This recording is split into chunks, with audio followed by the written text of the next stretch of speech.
Halo guys, welcome back to my YouTube channel Nika Deponasari. Kali ini aku mau nge-review buku Nadira tanpa skrip ya. Ini penjelasan secara spontan. Aku menjelaskan buku Nadira. Ini buku keempat aku baca karya dari Laila Chudori. Yang pertama itu Laut Bercerita, yang kedua Pulang, yang ketiga Namaku Alam, yang keempat ini kah Nadira. Nah, aku penasaran dengan semua karya-karyanya Mbak Laila Chudori karena dia ada sedikit tentang sejarah, bukan sedikit, banyak lagi tentang politik sama tentang keperempuanan maupun feminisme. Aku sangat tertarik saat ini belajar tentang feminisme walaupun tidak sesempurna orang-orang di luar sana. Buku ini menceritakan seorang perempuan bernama Nadira, bagaimana dia terpukul banget mengetahui ibunya yang paling dia sayangi itu meninggal dengan cara yang tidak wajar, yaitu dengan cara bunuh diri.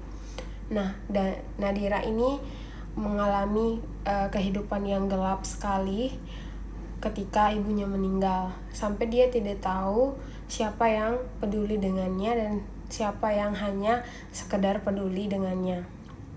Nah, di buku Nadira ini itu tentang POV banyak orang, banyak tokoh, tapi pasti tokoh utamanya yaitu Nadira. Itu kumpulan cerpen yang membahas tentang Nadira.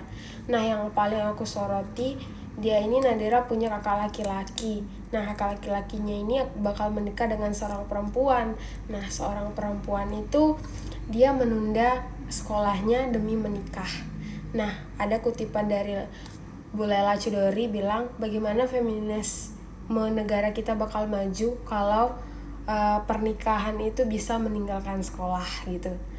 Itu yang paling melekat di pikiran aku. Kemudian Nadira saking traumanya karena meninggalnya ibunya, dia sampai mempengaruhi kehidupan sehari-harinya, kayak sangat-sangat mabuk kerja sampai dia punya tempat kayak tempat untuk merenungnya, untuk berdukanya itu di kolong meja kerjanya.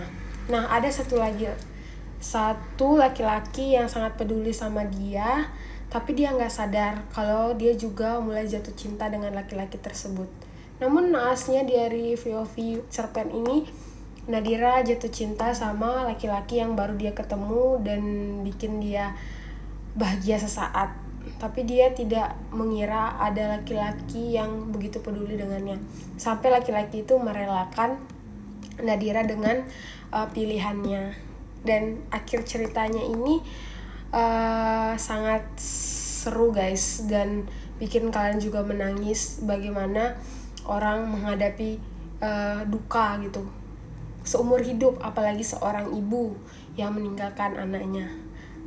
Pokoknya ini bercampur aduk sih ceritanya, karena ada tentang feminisme, politik, tentang jurnalis, tentang tekanan yang dia hadapi ketika dia menghadapi duka. Jadi teman-teman kalau mau cerita-cerita yang ringan bisa baca buku ini, bukunya Nadira dari Mbak Laila Chudori. Dia cuma sampai halaman 298 ini. Jadi sangat rekomendasi buat teman-teman yang suka baca bukunya Mbak Laila Chudori. Terima kasih teman-teman udah nonton video aku sampai habis.